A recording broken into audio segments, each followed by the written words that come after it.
The 10th edition of an event honoring military veterans, a look at bridges in East Baton Rouge Parish, and a conversation with the Mayor Pro Tem.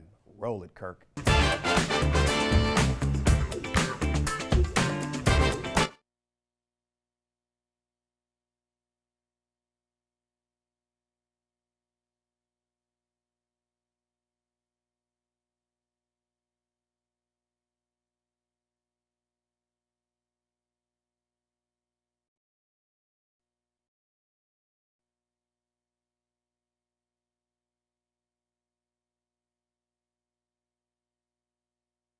The 10th edition of an event honoring military veterans, a look at bridges in East Baton Rouge Parish, and a conversation with the Mayor Pro Tem.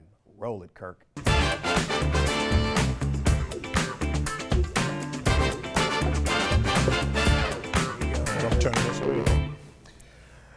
All right, we begin tonight's episode with a conversation with Mayor Pro Tem Lamont Cole, Metro Council member, longtime educator here in East Baton Rouge Parish. Man, how are you? I'm doing well, man. Happy to be alive. Happy to be alive, man. Well, we got a lot of business to get to. First up, what is your grade on how the city is doing right now? My grade on how the city is doing, that's a loaded question, but I would give the city, I look at the city in a number of different areas. Okay. All right, and so if I had to give the city a grade in terms of the areas I look at in terms of education, infrastructure, healthcare, crime, and things of that nature, I would give the city probably a C+. A C+. Right now. Now. With the lagging parts of that being what? Obviously crime. Yeah, crime. And then education is a challenge in our city for a number of different reasons. Right. And so, until we start to address some of those systemic issues that are affecting both those areas, and then crime and education being connected to each other, I think we still have a lot of work to do. We're up 100% in terms of homicides last year to this year. To what do you attribute that spike? Well, I think we had to anticipate the spike just based on a number of different factors that have taken place over a 20-year period of time. See, people don't like to look at, the root causes of some of the issues and some of the things we're seeing currently right now. I think if we go back to about 2008, right, and we start to think about what was happening in our school systems at that time, a lot of people seem to not talk about, may not have forgotten, but not talk about the large exodus of students who left, right, the public school system as a result of schools being taken from us by the state. Now, to the state's credit, I think the pressure that was applied at the time in terms of schools not doing what was necessary to serve children, I think was necessary, right? But I think some of the formula at the time where schools were completely taken from communities and children and families who had an attachment to and a respect for institutions in the community that were known as schools were taken from them. There was a disconnect and a breakdown in our communities around that. That's interesting. So you're going back, what, 16 years? Yeah, I'm going back 18 years. 16 yeah, correct. Years, and you're saying the fragmentation of what the system did then created the realities we're seeing now? Yeah, I think so.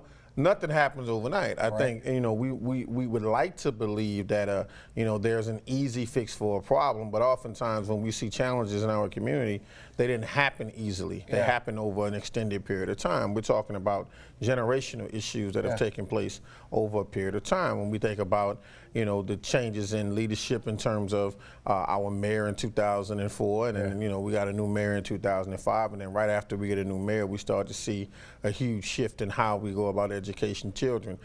Think about it this way. From 1997 to 2008, there were only 3 charter schools in the city of Baton Rouge. In 2008, we started to see an influx of charter organizations, charter networks coming into our town, and we started to see a disconnect between how those charter networks were connecting with families in the community. And so we began to see a distrust. Now, what we have to understand and think about is this. When there's a distrust in any mechanism or any leg of what families consider to be the government's responsibility, there's a distrust in the government in totality, right? So that means if there's a distrust in education, there's a distrust in law enforcement. If there's a distrust in law enforcement, there's a distrust in healthcare. And a lot of people don't see those connectors. Did not think you were going to give me that perspective on this, but I'm going deep now. I'm going deep. I got about 90 seconds. So I want to ask you about this, and because I want to. This is a longer conversation. There is a debate right now over a potential change in the plan of government. Where do you stand on that right now? In terms of which change, there are a number of different things that were passed. Pick one, because we've seen this be something that's kind of led by Councilman Godey. He's one of the people behind it. If you are looking at changes that you think are in the best interest of this community, what would you say? Well, I think one of the low-hanging fruit, of course, is some of the language, the outdated language in the plan of government that existed. Like what? Referring to every council person as a he, right? Pronouns have needed to be changed in the plan of government for a long time. And I know you're talking about some of the deeper issues when we start thinking about a city manager, when we start thinking about at-large seats, when we start thinking about term limiter. Do I think we need a city manager? No, I don't think we need a city manager. I think we have a chief administrative officer who pretty much serves the same function. I think we have to be very, very careful when we shift the plan of government to mirror the state or the federal government. Look, I got to get you to come back here. You threw a couple things at me, and I didn't have enough time to get into. You kind of rode the clock out on me. Yeah. I'm gonna bust you up if you let me. All right, we're going to talk about bridges with Fred Rayford next. Thank you, Mayor Pro Tem. All right.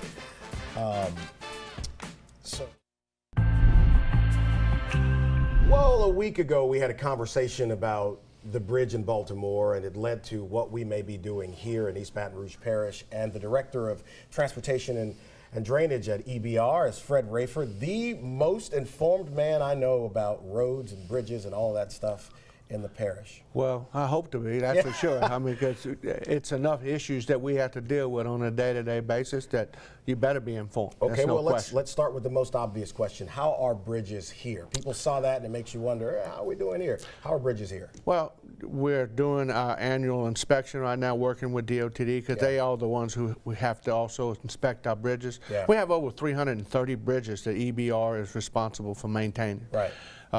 And from what their last year's report looked at, we're probably about 25%, 30% of the bridges may be in what they deem poor condition. Doesn't mean it's going to fall down or anything like that, but needs to be looked at from getting designs ready or making changes to replace the bridge from the funding mechanism. And quite frankly, we do use the state transportation fund that the DOTD does provide to us, but we only get $1.5 million a year.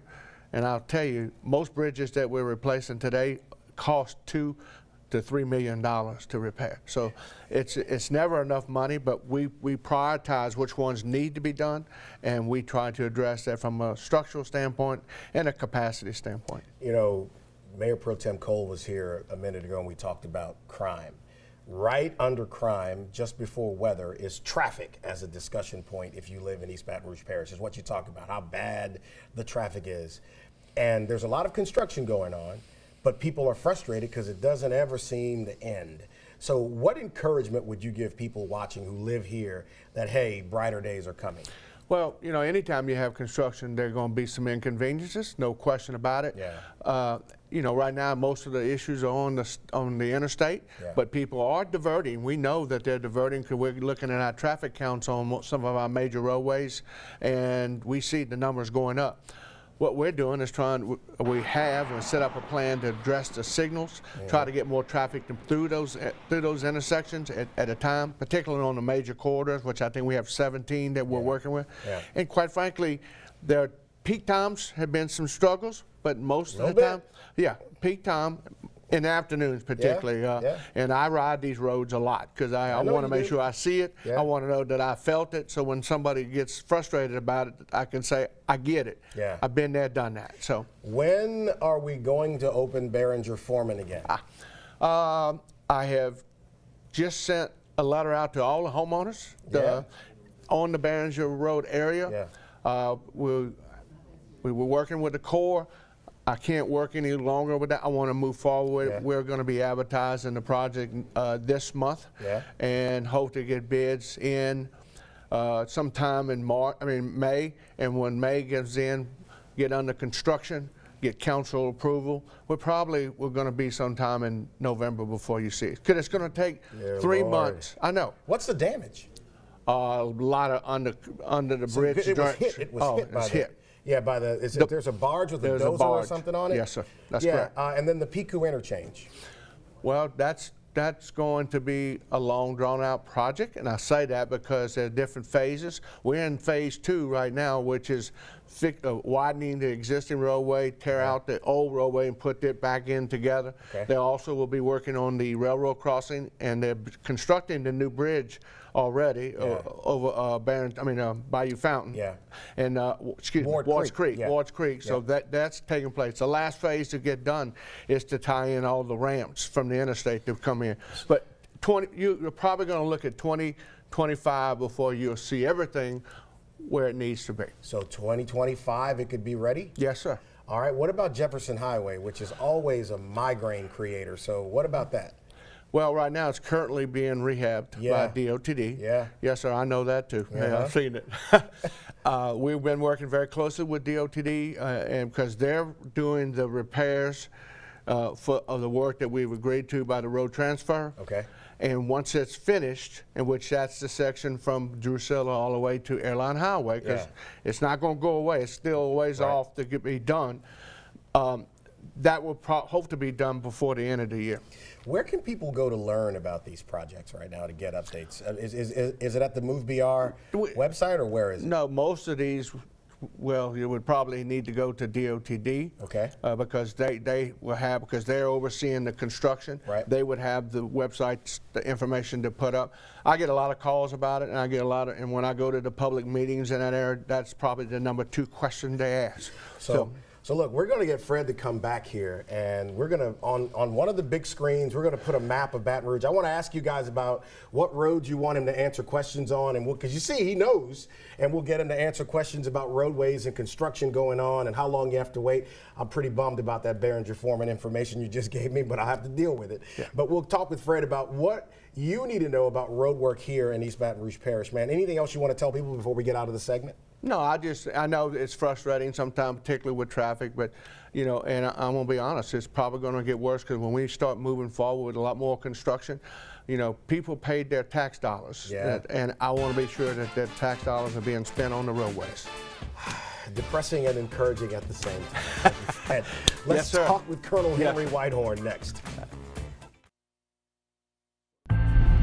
Can you see me? Recently here in Louisiana, we had an election for sheriff in Caddo Parish. And the gentleman elected there that you see on the screen behind me is the former state police superintendent, former member of the U.S. Marshals, and someone that I'm pretty happy to call a friend of mine, Henry Whitehorn. I call him Colonel Whitehorn from his days at state police. So, man, I asked you this the night you won the election. How many times are you going to have to win an election in Caddo Parish, huh? Well, it seems like it was going on forever. You know, we won in the runoff, and then we did a recount where we won again, and then we had to have a special election. So 3 times a charm. Well, I'm just excited that it's done. It's interesting because you've spent so many years in law enforcement in Louisiana, and obviously you're a native of that part of the state. When the election was over, were you automatically expecting there to be a recount and something to come out of it after you won by only 1 vote? I kind of felt that it would be a recount requested. I was still confident that the 1 vote margin should have been the final count. But even with the recount, we ended up with a 1 vote margin. And I've always been taught that if you win by 1 vote, you win. But that was not the case here in Caddo Parish. It's interesting. It is one of the best examples of why every vote matters, because you won by 1 vote, and then you go through the process in the courts, and then obviously a couple weekends ago you won again in pretty convincing fashion. What have you learned from this process, Colonel, after all of this, deciding to run for office and then having it go this way? Well, you know, it helped. not only me, but I think it helped this country understand that your voices do count. And this one vote margin, I've had so many folks come up to me and say, that was my vote. I was the difference in this election. And I have to tell them, you're all right, because your voice does matter. And elections have consequences.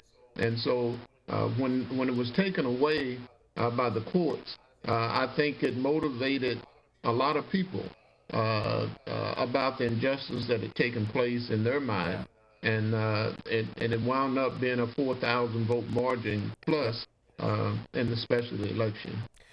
So, you're on the cusp of starting this new position. You began the 1st of June as the sheriff of Caddo Parish. What's your vision for that office and for your parish?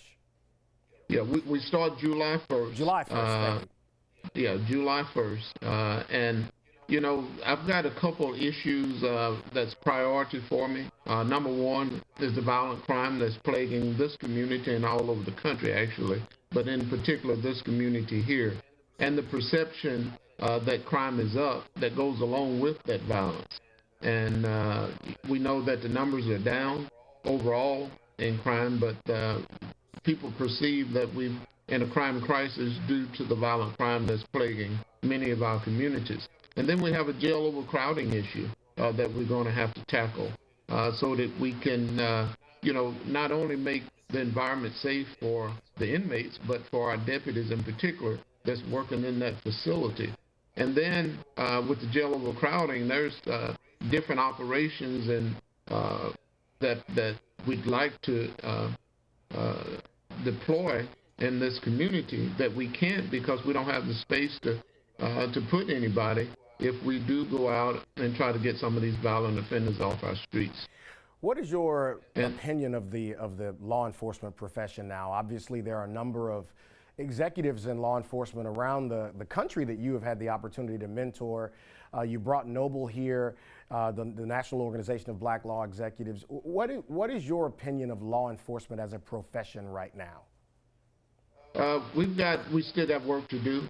Back when President Obama was president, he formed a committee on 21st century policing, and they produced a report that we started utilizing the recommendations in that report, and then we kind of got away from it. I still look at that as a model for law enforcement as it relates to community engagement and building the trust back into these communities that have lost trust in law enforcement due to several incidents that has taken place over this country. But we have to be aware that folks are concerned about our legitimacy. We have to be concerned about the wellness of our officers. Yeah. We have to be concerned that our citizens have a role to play in law enforcement. And so that's the things that I'm looking at to make sure that we are Noble is the conscience of law enforcement. Yeah. And so we got to make sure that we're doing the right thing the right way for the right reasons. Yeah. And to add to that, it has to look right. Well, Colonel, we appreciate you taking the time on a busy morning as we record this to talk with us about you embarking on this new journey. This won't be the last time, and I'll see you the next time I'm in Shreveport. I'm looking forward to it, Clay, and thank you for having me this morning. You got it. Up next, a conversation about an event that honors veterans. We'll tell you all about it next. Well, this year marks the 10th edition of Smoke 'Em If You Got 'Em. It's a fundraiser benefiting military veterans. We've been doing it for 11 years, but we skipped 2020. Remember that thing called COVID? Well, it's back, and it's benefiting Special Forces Charitable Trust for about the third year. And joining us is H.B. Gillum. He's all the way in North Carolina there, and I don't know where. Actually, I don't know where he is. He's always on the move somewhere. Where are you, General? Are you in North Carolina? Hey, I'm in North Carolina, getting ready to go to Houston, Texas. So, yeah, I still move around quite a bit. I think it's in our DNA as SF guys that we got to stay on the move and keep a still target is a viable target. So we keep moving. Well, listen, let's talk about Special Forces Charitable Trust. What is it? What does it do? Well, the trust is it's 12 years old this year, Clay, and it's an organization that was founded to help during the height of the War on Terror.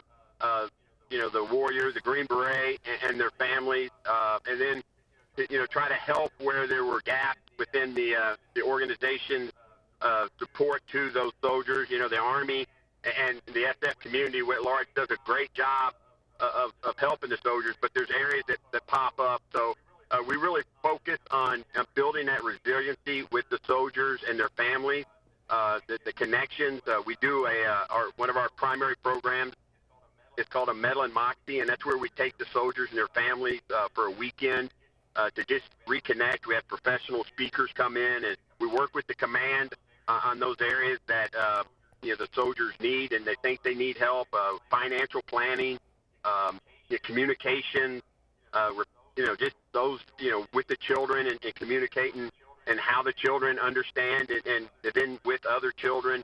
So it's an area that we still have SF guys deployed in over 70 countries today, and so as the nation, we've kind of slowed down and got out of Afghanistan, slowed down a lot in the Middle East.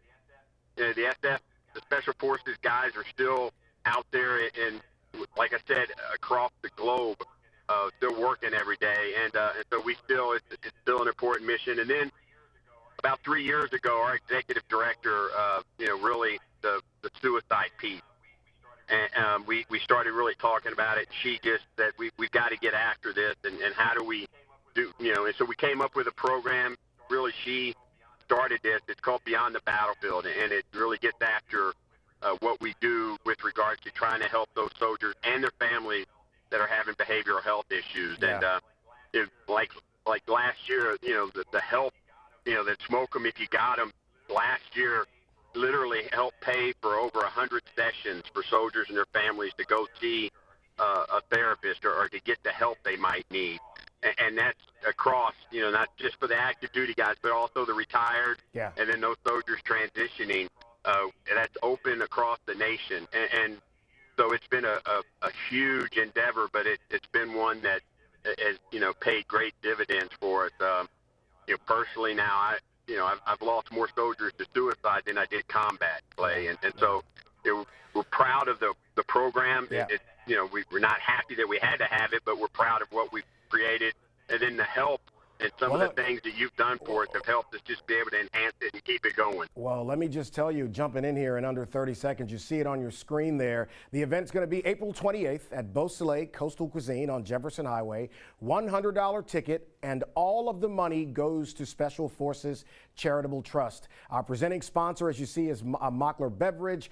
Geico Insurance is involved. Don Juan Cigar Bar, Pest Stop, obviously CYE as well. And again, all of the money benefits this great organization. You'll be hearing more about it as we approach April 28th. General, safe travels to you, brother. Can't wait to be with you again as we do Smoke 'em If You Got 'em, the 2024 edition. See y'all next week. Thanks, Clay. I can't wait. I love Baton Rouge.